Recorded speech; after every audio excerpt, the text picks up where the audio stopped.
The Senate continues to consider the National Defense Authorization Act. I understand we're close to a bipartisan structure for amendments, and if our Democratic colleagues will let us, I hope we can move forward today.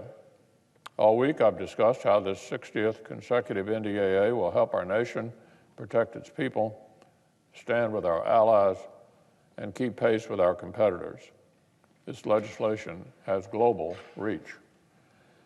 But as all my colleagues know, the NDAA is also a profoundly local bill for communities in all 50 states.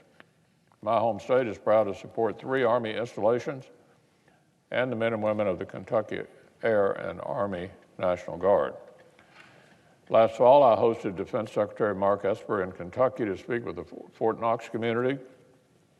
He called for a renewed commitment to supporting our all-volunteer force, including military spouses and their families.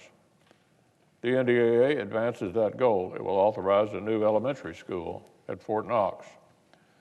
This construction, paired with progress toward a new middle school at Fort Campbell, will continue making Kentucky's installations a welcoming home for military families. This project comes on the heels of Fort Knox selection for the new 5th Corps headquarters. This mission brings more than 600 additional soldiers to Kentucky in support of U.S. operations over in Europe. They'll join Fort Knox's already impressive list of significant commands, including the Army Recruiting, Cadet, and Human Resources commands. The 5th Corps will find a premier installation made even better by this NDAA. Our bill also authorizes the construction of a new headquarters for the Kentucky National Guard. The facility will consolidate the Guard's operation to a central location. Just recently, our citizen soldiers and airmen have stepped up to combat COVID-19.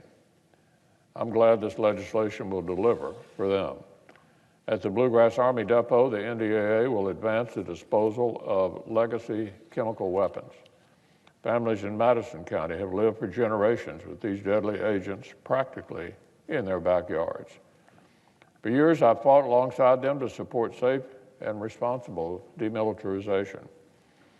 In just the first year of chemical destruction activities, the depot has already completed a campaign ahead of schedule.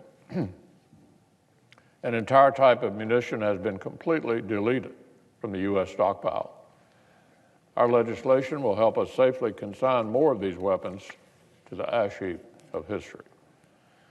Now, I've also spoken this week about the growing boldness of our nation's adversaries and the evolving threats our service members face. The men and women of Fort Campbell, including the 101st Airborne, are among those our nations turn to first to handle serious challenges. Their recent deployments to Europe, Afghanistan, and to support the COVID-19 response in New York and New Jersey show their importance to our country.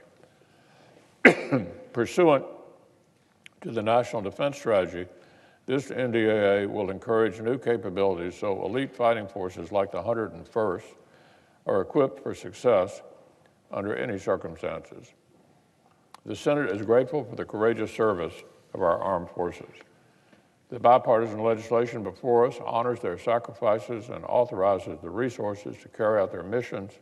Its impact will not be felt just by our adversaries overseas, but by our service members and communities right here at home. So I'd like to once again thank Chairman Inhofe, Ranking Member Reed, and our colleagues on the Armed Services Committee for their serious and thoughtful work. Let's get this bill moving toward completion.